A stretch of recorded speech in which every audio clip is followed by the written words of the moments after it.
exato momento, ela está entupida e embarrotada de gente. Sabe por quê? Porque lá vão buscar Deus, não perder a salvação e com medo do diabo e do inferno.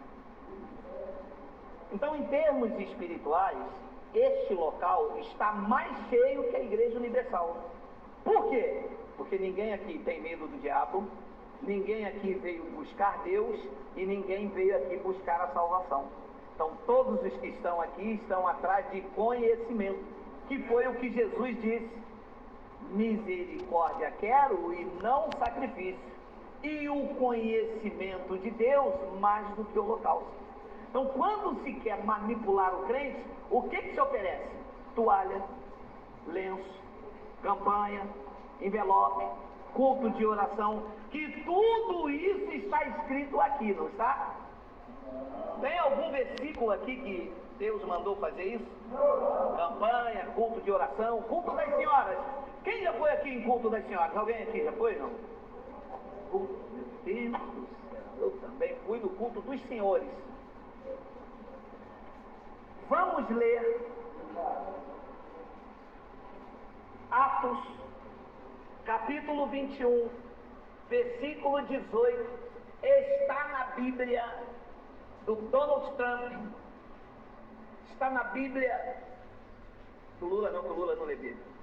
Está na Bíblia do Papa, do Edir Macedo, do Silas Malafaia, está na Bíblia do Miguel Ângelo, do pastor presidente das Assembleias de Deus, o Wellington, lá de Belém. Está na Bíblia do pastor Nilson Amaral Fanini, líder das igrejas batistas.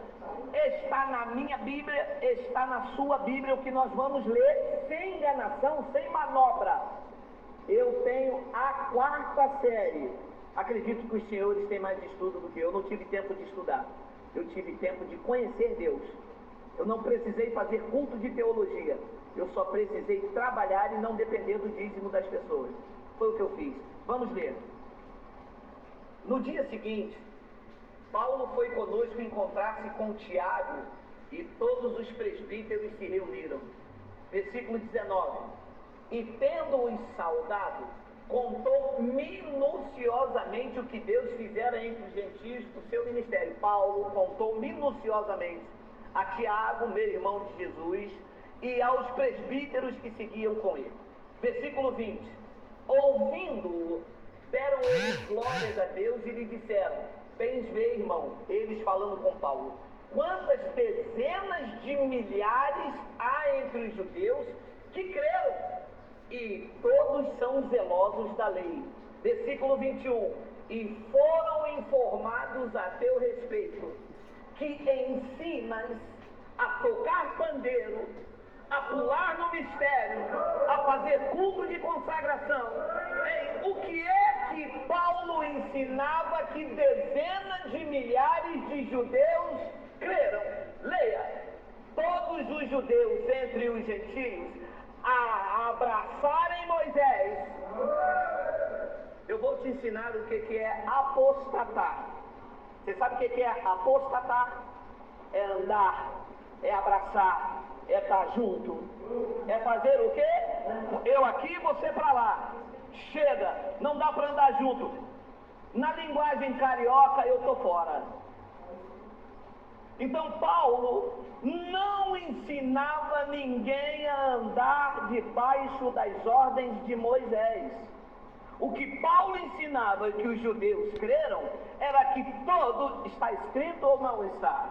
Eu estou inventando? Não. Será que na Bíblia dos pastores tem essa passagem? Ou só aqui que tem? E por que eles não leem? Vou continuar lendo. Apostatarem de Moisés, dizendo-lhes que não devem circuncidar os filhos e nem andar segundo os costumes da lei. Então, para mim, para você,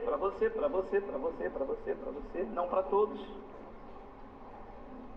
Não entendi nada. Claro, não se ensina na igreja. Todas Todas as igrejas evangélicas andam segundo os costumes da lei. A minha não anda. Anda, lá tem dízimo. Na igreja evangélica tem dízimo? E dízimo é costume da graça ou costume da lei? Da lei. E o ensino do apóstolo Paulo é para andar segundo o costume da lei ou deixar o costume da lei? Deixar. E por que os crentes fazem? Porque não obedecem o evangelho do Senhor Jesus Cristo. Obedece o evangelho de Moisés. Obedece o evangelho do pastor. Mas não é para obedecer o evangelho do pastor. Não é para obedecer o evangelho de Moisés. É para obedecer o evangelho que Paulo ensinava e que os pastores não ensinam mais. E por que os pastores não ensinam o evangelho que Paulo pregava? Porque se os pastores pregarem o evangelho que Cristo pregava, as igrejas vão ficar vazias. Se Paulo pregar o que Cristo pregava, se as igrejas pregarem o que Paulo pregava, as igrejas vão ficar vazias e não vai ter dinheiro para dar para o pastor. E o pastor quer que você seja livre ou o pastor quer que você seja um escravo da denominação? Escravo. Eu não sou escravo de denominação, você é assim. Você que está me ouvindo aí, ouça aí. Você é escravo da denominação. A tua voz te condena. Os teus vestimentos te condenam. Quando Pedro foi repreendido durante lá, que estavam seguindo, uma mulher viu Pedro e disse, esse andava com ele. Sabe o que Pedro disse? Eu nem conheço tal homem. Os soldados romanos disseram a ele, andava assim, porque a tua voz te condena. Você é um religioso, sim. Você anda debaixo do costume da lei, sim. Quando a graça te repreende, você vai lá no livro de Deuteronômio e dizer, aqui, a mulher não pode andar roupa de homem. Está escrito aonde? Aonde que está escrito que o homem não pode andar, a mulher não pode andar de calça comprida? Aonde? No livro da lei. E é para andar segundo a lei ou é para andar segundo a graça? Segundo a graça. Então eu vou andar com as minhas coisas do lado de fora. Epa! Quem foi que disse isso? Ninguém disse aqui que você tem que andar seminua. Você tem que andar do jeito que agrada a você e ao seu marido. Não andar do jeito que o pastor quer. O boleto chega na tua conta ou na conta do pastor? Na tua. O pastor paga o teu boleto? Não. Quando você vai para o hospital, você está lá internado, tem uma cama de casal, uma para você e outra para o pastor, ou só para você sozinho? Só para você sozinho. Quando você morre, o caixão tem 2 lugares, um para você e para o teu pastor? Não, é para você sozinho? Então você tem que viver de acordo com o que agrada a você, agrada ao seu marido e não desagrade a vontade de Deus. Quem tentava te escravizar era Moisés. A se apostatarem de Moisés, dizendo-lhes que não devem circuncidar os filhos e nem andar segundo os costumes da lei. Um abençoado lá da Cristo morto, de lá eles chamam de Cristo vive, mas Cristo está morto. As igrejas evangélicas celebram um Cristo morto. Não, para nós lá Cristo já ressuscitou. Na sua igreja, na igreja batista, Cristo já ressuscitou? Já. Nas igrejas da Assembleia de Deus, Cristo já ressuscitou? Não acredito. Nas igrejas, Cristo vive aí em Campinho, onde diz que tem um apóstolo para as nações, Cristo já ressuscitou? Não acredito, porque se lá eles estão fazendo algo em memória. Você sabe de alguém que faz algo em memória de quem está vivo? Se faz algo em memória de quem está morto. E todas as vezes que você levanta aquele pão, você diz o quê? Esse aqui é o corpo. Mas qual corpo, se o túmulo está vazio? Hein? Está vazio ou não está? E ele mora onde? Num pedaço de pão ou mora dentro de cada um dos senhores? Se mora dentro de cada um dos senhores, eu não posso fazer algo de quem está morto. Eu tenho que fazer algo daquele que está vivo. E sabe que ao invés de levar um pedaço de pão, sabe o que eu digo? Bendito seja o Deus que deixou o túmulo vazio e deixou a nossa vida cheia. É isso que nós pregamos aqui. Eu não preciso comer um pedaço de pão? É preciso, pô. Eu comi agora pão com mortadela aqui atrás, chegou agora.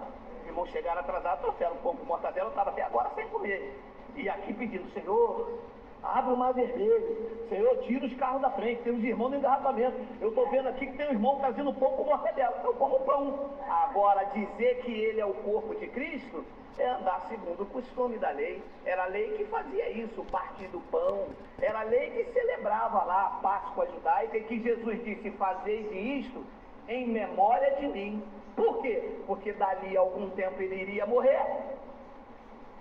E os discípulos que estavam com ele iam continuar celebrando a Páscoa, fazendo em memória dele. Mas ele disse: vocês façam isso até que eu volte. Eles fizeram isso de sexta para sábado, de sábado para domingo, e no domingo ele voltou.